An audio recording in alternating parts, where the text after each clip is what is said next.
रहना नहीं देश बेगाना है, फिर भी हमको मेला जाना है। तो कबीर साहब कहते हैं कि मलमल धोए शरीर को, धोए न मन का मैल, और नहाए गंगा गोमती, रहे बैल के बैल। जो भी मेले आज भी लगते हैं वो किसी विशेष तालाब, नदी या किसी ऐसी कोई जगह पे लगते हैं जो जलाशय हो कोई बड़ा। तो यहाँ लोग अक्सर कर देखिएगा कि नहाने का उद्देश्य रहता है उनका, नहाएंगे और जो नदी के तट पर या उसके किनारे जो भी कुछ दुकानें होंगी वो मेला वेला करेंगे और बढ़िया घूमते फिरते आ जाएंगे। ये बताइए कि जो पहले के लोग मेले जाते थे, है ना, और अब में क्या फ़र्क समझ में आता है?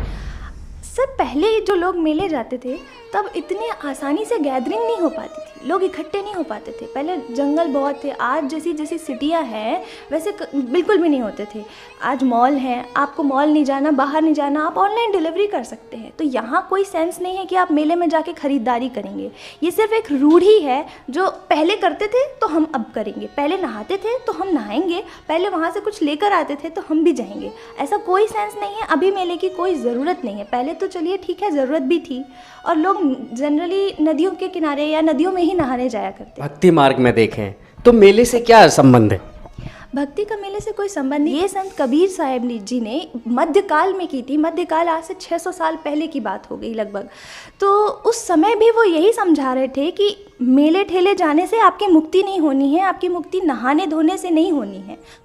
कहते हैं ना, मीन सदा जल में रहे और धोए वासना जाए। तो नहा धो के आप कितना भी पूजा पाठ कर लो, इस तरह की शास्त्र विरुद्ध साधनाएं हैं, ये तो बिल्कुल भी नहीं है। क्या वास्तविक में मेला क्या होना चाहिए? सही मेला क्या है? तो सही मेला एक सत्संग है, एक तत्वदर्शी संत का सत्संग है। वहाँ हम जाएंगे, उनका सत्संग सुनेंगे, उनका ज्ञान सुनेंगे, वही हमारा असली मेला है। उसी से हमको ज्ञान होगा, उसी से हमारा उद्धार होगा। वास्तविक मेला तो सिर्फ सत्संग ही है और हमारे शास्त्र हैं, हम उनको पढ़ें और घर में बराबर ज्ञान चर्चा होनी चाहिए, गुरु जी के सत्संग होनी चाहिए। और बस ये मेला तो दिखावा है, सब सारे 30 त्यौहार दिखावा हैं। आपके घर में अगर कोई बीमार है और अगर कोई दुख पड़ गया है तो आप मेला जाएंगे? अगर ये बहुत ही ज़रूरी होता तो लोग जाते।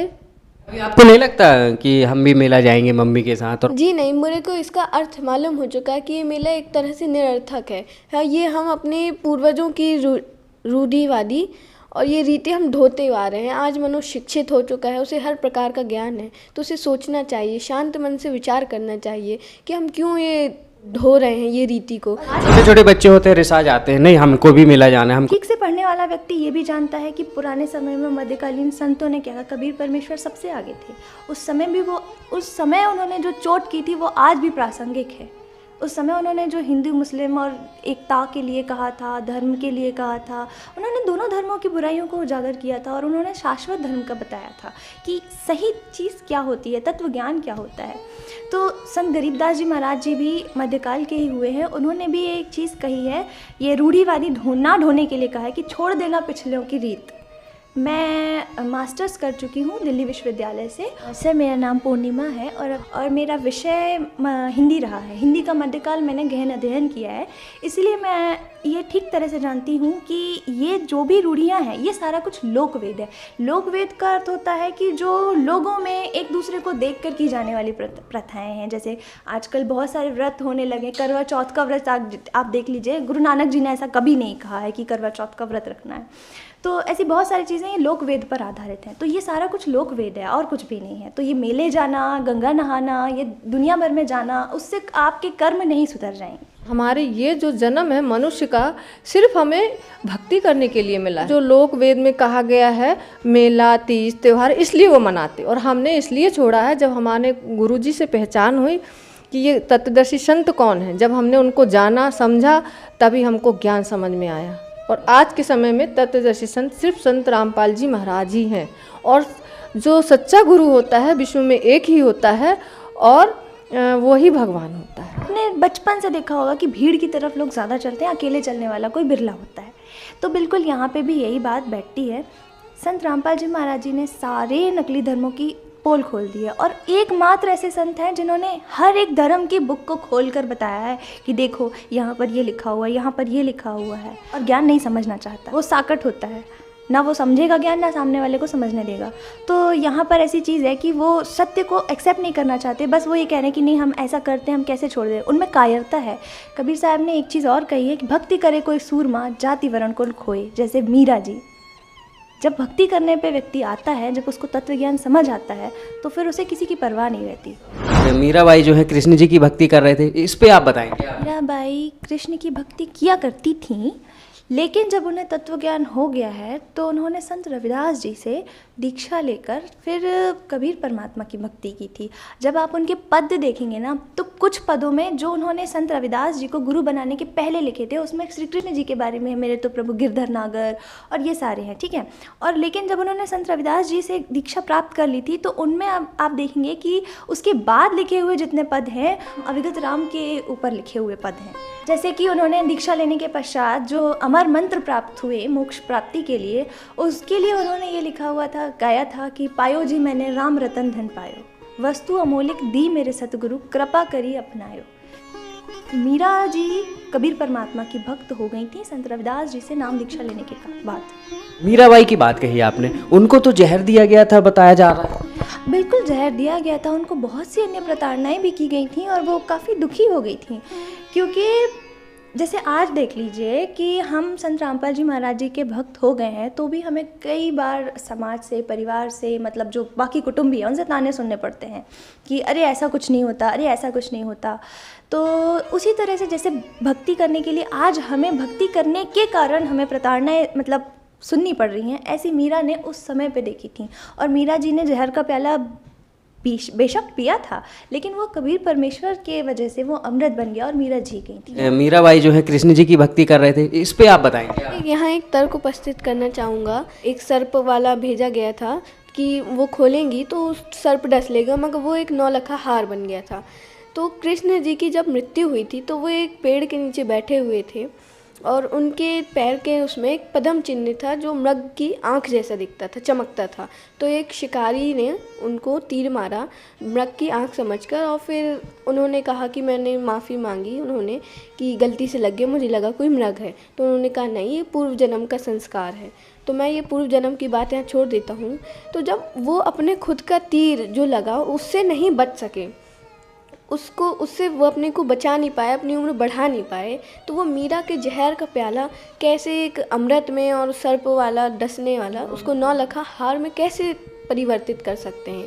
इसलिए यहाँ पर देखना चाहिए, उस राम के ऊपर अध्ययन करना चाहिए, खोजना चाहिए, विचार करना चाहिए कि वो राम कौन है। आपने इतनी छोटी सी उम्र में इतना बड़ा मेला दिखा रहे हैं, आप देख सकते हैं, समझ सकते हैं भाई, ये भक्ति का मेला है भाई। तो चमत्कार को नमस्कार करते हैं लोग, ऐसा कुछ हुआ है आप? सर चमत्कार की यदि आप बात करें तो हम बता नहीं सकते, हमारे साथ हर क्षण हर पल परमात्मा कितने सारे चमत्कार करते हैं। इस सारी चीज़ों का श्रेय मैं बंदी छोड़ सतगुरु रामपाल जी महाराज जी को ही दूंगी। मुझे किडनी में स्टोन की दिक्कत थी, तो गुरुजी से प्रार्थना लगाई थी कि मतलब ये मुझे ऑपरेशन नहीं करवाना है और ये सारी चीज़ें हैं। गुरुजी के सिर्फ आशीर्वाद मात्र से मैं जब दोबारा सोनोग्राफी कराई है मैंने, तो वो स्टोन कहीं अता पता नहीं, वो स्टोन गायब। ऐसे शरीर से थोड़े ना चीज़ें गायब होती हैं। ये बिना आज कह ज़रूर देते हैं लोग कि ये नहीं है, जहाँ विज्ञान ख़त्म होता है वहीं से अध्यात्म शुरू होता है। हम कैसे पहचान सकते हैं सच्चे संत कैसे हैं? या आप तो पढ़े लिखे और हिंदी से सर इसके लिए क्या है कि यदि आप सबसे पहले तो आप तत्व ज्ञान समझें, जो आपको प्रमाण बताए गए हैं आप उसको अपनी किताबों में चेक कीजिए, आप अपनी गीता में देखिए, आप अपने कुरान में देखिए, आप बाइबल खोल के देखिए। मैंने तो खुद देखे हैं। उसके बाद मैं बावरी तो हूँ नहीं कि जो मुझे कहीं कोई अच्छा लगा तो सुनकर अच्छा लगा तो मैं चली गई। सुनाने में अच्छे लगने वाले तो कथावाचक ढेरों बैठे हैं। हम जो भक्ति चैनल आते हैं, ढेर सारे आते हैं, उनमें ढेरों कथावाचक बैठे हैं। फिर मैं संत रामपाल जी महाराज जी के पास क्यों गई? मैं सिर्फ इसलिए गई क्योंकि मुझे उन प्रमाणों पर यकीन हुआ, मैंने अपनी आंखों से यकीन किया और अब मैं प्रतिदिन अपने साथ ढेरों चमत्कार देख रही हूँ। ये कहने की तो बात ही नहीं है। आप यदि तत्व ज्ञान समझ के तत्वदर्शी संत के पास आ जाते हैं ना, तो फिर तो बात ही निराली होती है। इतनी छोटी उम्र में और आप इतना सारा कैसे ज्ञान है आपको? चाहे वो वृद्ध हो, चाहे वो जवान हो, चाहे वो बाल हो, अगर वो पढ़ा लिखा है, नॉलेज रखता है, तो तो वो पढ़ेगा, सत्संग सुनेगा तो उसको ज्ञान होगा। वो जो बता रहे हैं, हमारे गुरुजी कोई अध्यात्म की भाषा में कोई दूसरी भाषा नहीं बोलते हैं, वो सिंपल भाषा में बताते हैं कि ये ज्ञान क्या है, मार्ग क्या है, मोक्ष क्या है। लोग बता देते हैं कि करिए अक्षर भैंस बराबर, एक कहावत सुनी है, लेकिन पढ़ना भी ज़रूरी है, लेकिन कहाँ तक सही है? सर, पढ़ना, अक्षर ज्ञान होना बहुत ज़रूरी है। मनुष्य जन्म है, ये मिलता ही इसलिए है कि हम परमात्मा की भक्ति करके मोक्ष प्राप्त करें। देखिए, पैदा होना, विवाह करना, संतानोत्पत्ति करना और पढ़ाई लिखाई आजकल सिर्फ धन एकत्रित करने के लिए की जाती है, जिससे जिया जा सके। इतना तो पशु भी करते हैं। फिर हम में और उनमें क्या अंतर है? हमें मानव शरीर मिला किस लिए है? सिर्फ इसलिए नहीं कि हम सिर्फ अच्छे कर्म करें। अच्छे कर्म करेंगे तो उसका नतीजा हमें मिल जाएगा, लेकिन किसी और जन्म में 84 लाख योनियाँ ऐसे ही नहीं लिख दी गई हैं। उन्हें अपने शास्त्रों को खोल के ढूंढना चाहिए कि सही क्या है और गलत क्या है।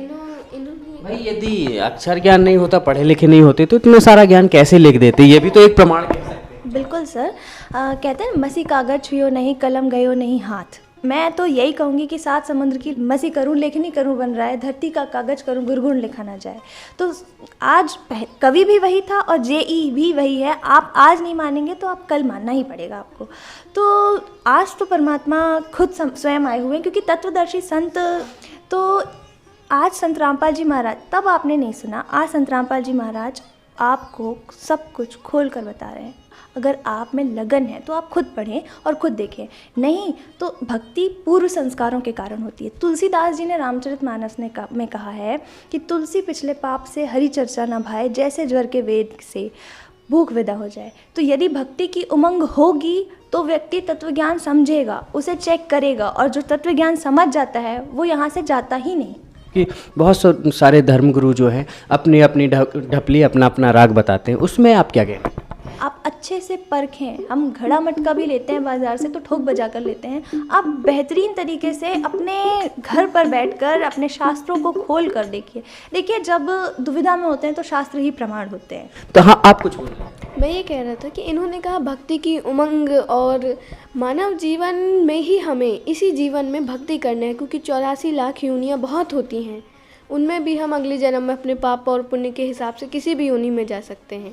मनुष्य जन्म बहुत दुर्लभ है। इसका अंदाज़ा हम इस बात से लगा सकते हैं कि हमारा शरीर 5 तत्व का है, और देवताओं यानी ब्रह्मा, विष्णु, इंद्र, ऐसे 33 करोड़ देवी देवताओं का शरीर 21 तत्वों का होता है। और वो भी ये चाहते हैं कि हमें मनुष्य जन्म मिले और हम भक्ति करके पार हों। भले वो अपने उद्देश्य को मनुष्य जन्म मिलने के बाद भूल जाते हैं, मगर इस बात से हम ये अंदाज़ा लगाते हैं कि मनुष्य जन्म इतना अनमोल है कि अपने विवेक का उपयोग करके हमें तत्वदर्शी संत की खोज करके भक्ति करना चाहिए। ऐसी बात है। देखा दोस्तों कि यहाँ पे हम मेले की बात कर रहे थे, यहाँ तो पूरा भरा हुआ मेला, मतलब सत्संग से भरा हुआ मेला भरा हुआ है। यहाँ पे तरह तरह की चीज़ें अपने सामने आ रही हैं। मेले की सारी बात आ गई, मतलब सत्संग करो और उस मेले में डूब जाओ। इसलिए कहते हैं कि मन मिले का मेला, नहीं तो सबसे भला अकेला।